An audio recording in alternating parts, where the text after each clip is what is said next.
प्रातः मुरली, ओम शांति, बाप दादा, मधुबन, मीठे बच्चे। आज मुरली है 26 जनवरी की। मीठे बच्चे, तुमने आधा कल्प जिसकी भक्ति की है वही बाप को तुम्हें पढ़ा रहे हैं। इस पढ़ाई से तुम देव देवता बनते हो। प्रश्न है, जोग बल की लिफ्ट की कमाल क्या है? उत्तर है, तुम बच्चे जोग बल की लिफ्ट से सेकंड में ऊपर चढ़ जाते हो, अर्थात सेकंड में जीवन मुक्ति का बसा तुम्हें मिल जाता है। तुम समझते हो, तुम जानते हो सीढ़ी उतरने में 5000 वर्ष लगे और चढ़ते हैं 1 सेकंड में। यही है जोग बल की कमाल। बाबा की जाल से जब पाप कट जाते हैं, आत्मा सतो प्रधान बन जाती है।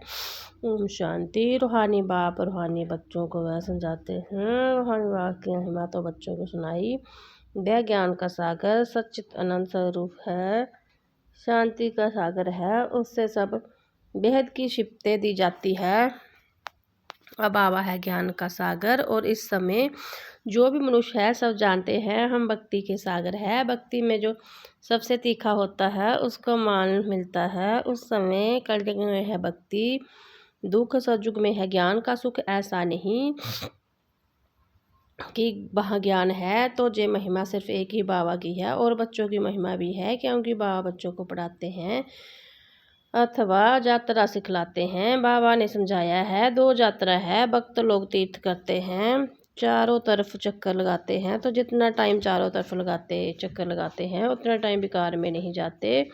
शराब आदि शीशी कोई चीज़ नहीं खाते पीते। कभी बद्रीनाथ कभी काशी चक्कर लगाते हैं। भक्ति करते हैं भगवान की। अब भगवान तो एक होना चाहिए ना, सब तरफ तो चक्कर नहीं लगाना चाहिए ना। शिव बाबा के तीर्थ का भी चक्कर लगाते हैं। सबसे बड़ा बनारस का तीर्थ गया हुआ है, जिसको शिव की पूरी कहते हैं। चारों तरफ जाते हैं, परंतु जिसका दर्शन करने जाते हैं अथवा जिनकी भक्ति करते हैं उनकी बायोग्राफी ऑक्यूपेशन का किसी को पता नहीं, क्योंकि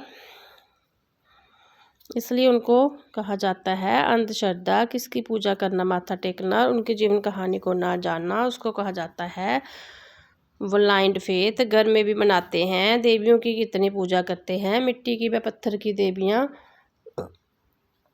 बनाए उनके ऊपर बहुत श्रृंगारते हैं। समझो लक्ष्मी के चित्र बनाते हैं। उनसे पूछो इनकी बायोग्राफी बताओ तो कहेंगे सतयुग की महारानी थी, त्रेता की फिर सीता थी। बाकी इन्होंने कितना समय राज्य किया, लक्ष्मी नारायण का राज्य कब से कब तक चला, ये कोई भी नहीं जानते। मनुष्य भक्ति में यात्रा पर जाते हैं, वह सब है भगवान से मिलने के उपाय। शास्त्र पढ़ना वह भी उपाय है भगवान से मिलने लिए, परंतु भगवान है कहाँ, कहेंगे वह तो सर्वव्यापी है। अभी तुम जानते हो पढ़ाई से हम जे बनते हैं, हम देवी देवता बनते हैं। बाबा खुद आकर पढ़ाते हैं, जिसके मिलने लिए आधा कल भक्ति मार्ग चलता है। कहते हैं बाबा पावर बनाओ, तो अपना परिचय भी दो कि आप है कौन। बाबा ने समझाया कि तुम आत्मा बिंदी हो, आत्मा को ही जहाँ शरीर मिला हुआ है, इसलिए जहाँ कर्म करती है देवताओं के लिए कहेंगे जी सतयुग में राज्य करके गए हैं। क्रिश्चियन लोग तो समझते हैं बरोबर गॉड फादर ने पैराडाइज स्थापन किया, हम उसमें नहीं थे। भारत में पैराडाइज था, उन्हीं की बुद्धि में फिर भी अच्छी है। भारतवासी सतो प्रधान भी बनते हैं तो फिर तमो प्रधान भी बनते हैं। वह इतना सुख नहीं देखते तो दुख भी इतना नहीं देखते हैं। अभी पिछाड़ी में क्रिश्चियन लोग कितना सुखी है। पहले तो वह गरीब थे, पैसा तो मेहनत से कमाया जाता है ना। पहले एक क्राइस्ट आया, फिर उनका धर्म स्थापना होता है, वृद्धि होती जाती है, 1 से 2, 2 से 4, फिर ऐसा वृद्धि होती जाती है। अभी देखो क्रिश्चियन का जाड़ कितना हो गया।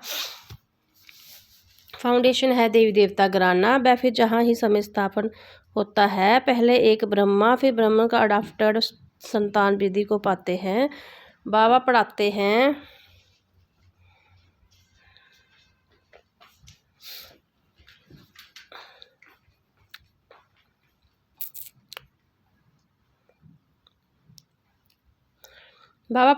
तो बहुडे ब्राह्मण हो जाते हैं। पहले तो जो एक था ना, एक से कितनी वृद्धि हुई है, कितनी होने की है। जितने सूर्यवंशी चंद्रवंशी देवता थे उसने सब बढ़ने के हैं।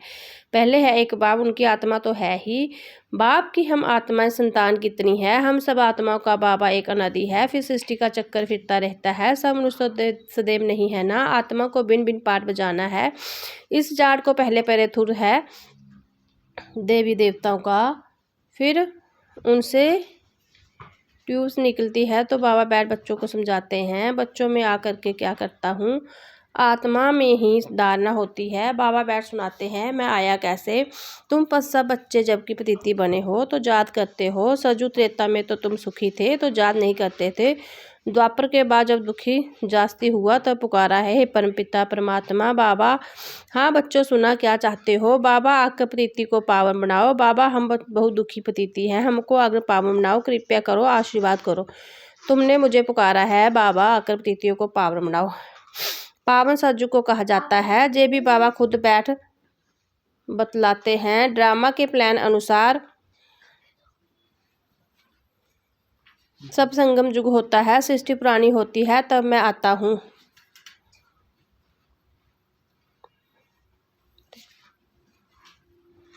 तुम समझते हो संन्यास भी दो प्रकार के हैं। वह है हठ जोगी, उनको राजयोगी नहीं कहा जाता। उन्हीं का है हद का संन्यास। घर बर छोड़ जाए जंगल में रहते हैं, गुरुओं के फॉलोअर्स बनते हैं। गोपी चंद राजा के लिए भी एक कथा सुनाते हैं। उसने कहा, तुम घर बर क्यों छोड़ते हो। कहा जाता है शास्त्रों में बहुत कुछ कहानियां हैं। अभी तुम बीके राजाओं को भी जाकर ज्ञान और योग सिखलाते हो। एक अष्टपा गीता भी है जिसमें दिखाते हैं राजाओं का वैराग्य आया, बोला हमको कोई परमात्मा से मिलाओ, ढिढोरा पिटवाओ। वह यही समय है, तुम जाकर राजाओं को ज्ञान देते हो ना, बाबा से मिलने लिए। जैसे तुम मिले हो तो औरों को भी मिलने की कोशिश करते हैं ना। तुम कहते हो हम तुमको स्वर्ग का मालिक बनाएंगे, मुक्ति जीवन मुक्ति देंगे। फिर उनको बोलो शिव बाबा को याद करो और कोई को नहीं। तुम्हारे पास भी शुरू से बैठे बैठे एक दो के देखते ध्यान में चले जाते हैं ना। बड़ा वंडर लगता था, बाबा था ना इसमें तो वह चमत्कार दिखाते थे, सबकी रस्सी खींच लेते थे। बाप दादा इकट्ठे हो गए ना, कब्रिस्तान बनाते थे।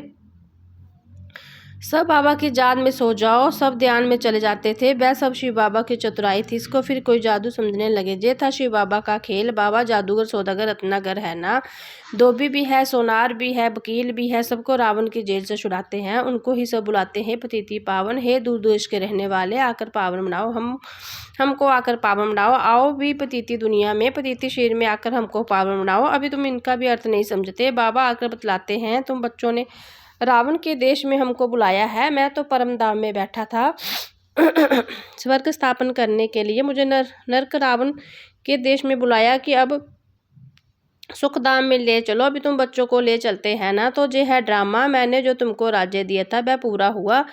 फिर द्वापर से रावण राज्य चला है। 5 विकार में गिरे, उनके फिर चित्र भी है जगन्नाथपुरी में। पहले नंबर में जो था वही फिर 84 जन्म ले अब पिछाड़ी में है, फिर उनको ही पहले नंबर में जाना है। जे ब्रह्मा बैठा है, विष्णु भी बैठा है, इनका आपस में क्या कनेक्शन है दुनिया में कोई जानते हैं।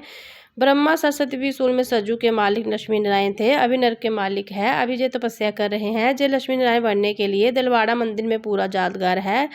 बाप भी जहाँ ही आए हैं, इसलिए अब लिखते भी है आबू सर्व तीर्थों से, सब धर्मों के तीर्थों से मुख्य तीर्थ है, क्योंकि जहाँ ही बाप आकर सब धर्मों का सदगति करते हैं। तुम शांति धाम होकर फिर स्वर्ग में जाते हो, बाकी सब शांति धाम में चले जाते हैं। वह है जड़ यादगार, जे है चैतन्य। जब तुम चैतन्य में वह बन जाओगे तो फिर जे मंदिर आदि सब खत्म हो जाएंगे, फिर भक्ति मार्ग में यादगार बनाएंगे। अभी तुम स्वर्ग की स्थापना कर रहे हो, मनुष्य समझते हैं स्वर्ग ऊपर से। अभी तुम समझते हो यही बात स्वर्ग था, अभी नरक है। जे चक्कर देखने में ही सारा ज्ञान आ जाता है। द्वापर से और धर्म आते हैं, तो अभी देखो कितने धर्म है। जे है आयरन एज, अभी तुम संगम पर हो।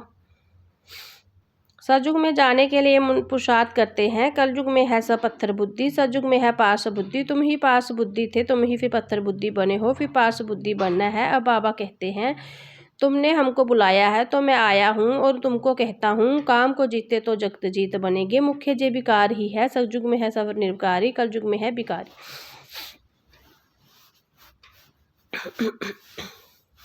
बाबा कहते हैं, बच्चे अब अनिर्विकारी बनो। 13 जन्म विकार में गए है, अब जे अंतिम जन्म पवित्र बनो। अभी मरना भी सबको है, मैं स्वर्ग स्थापन करने आया हूँ, तो अब मेरी श्रीमत पर चलो, मैं जो कहूँ वह सुनो। अभी तुम पत्थर बुद्धि को पार्श बुद्धि बनाने के लिए पुरुषार्थ कर रहे हो। तुम जैसे जिन्न हो, जिन्न की कहानी है ना। उसने बोला काम दो, तो राजा ने कहा अच्छी सीढ़ी उतरो और चढ़ो। बहुत मनुष्य कहते हैं भगवान को क्या पड़ी थी जो सीढ़ी चढ़ते और उतरते, भगवान का क्या हुआ जो ऐसी सीढ़ी बनाई। बाबा समझाते हैं जे अनदि खेल है, तुमने 5000 वर्ष में 84 जन्म लिए हैं, 5000 वर्ष तुमको नीचे उतरने में लगे हैं, फिर ऊपर में जाते हैं 1 सेकंड में। जे है तुम्हारा जोग बल की लिफ्ट। बाबा कहते हैं याद करो तुम्हारे पाप कट जाएंगे। बाबा आते हैं तो सेकंड में तुम ऊपर चढ़ जाते हो, फिर नीचे उतरने में 5000 वर्ष लगे। कलाएं कम होती जाती है, चढ़ने की तो लिफ्ट है, सेकंड में जीवन मुक्ति। सतो प्रधान बनना है, फिर आस्ते आस्ते तमो प्रधान बनेंगे। 5000 वर्ष लगते हैं। अच्छा, फिर तमो प्रधान से सतो प्रधान बनना है 1 जन्म में। अभी जबकि तुमको स्वर्ग की बादशाही देता हूँ तो तुम पवित्र क्यों नहीं बनेंगे। परंतु कामेशु क्रोधेशु भी हो, विकार न मिलने से फिर स्त्री को मारते हैं, बाहर निकाल देते हैं, आग लगा देते हैं। अबलों पर कितने अत्याचार होते हैं, ये भी ड्रामा में नूंद है। अच्छा, मीठे मीठे सिकलदे बच्चों प्रति माता पिता बाप दादा का आजाद प्यार और गुड मॉर्निंग। रूहानी बाबा के रूहानी बच्चों को नमस्ते। हम रूहानी बच्चों के रूहानी प्यारे बाबा को गुड मॉर्निंग नमस्ते। ओम शांति। धारणा के लिए मुख्य सार, जगत का मालिक बनना व विश्व की बादशाही लेने के लिए मुख्य काम विकार पर जीत पानी है, संपूर्ण निर्विकार जरूर बनना है। जैसे हमें बाबा मिला है ऐसे सबको बाबा से मिलने की कोशिश करनी है, बाप की सही पहचान देनी है, सच्ची सच्ची यात्रा सिखलानी है। वरदान, गम की दुनिया में सामने होते हुए भी बेगमपुर की बादशाह का अनुभव करने वाले अष्ट शक्ति स्वरूप। गम और बेगम की अभी ही नॉलेज है। गम की दुनिया सामने होते भी सदा बेगमपुर की बादशाही का अनुभव करना, यही अष्ट शक्ति स्वरूप केंद्रीय जीत बच्चों की निशानी है।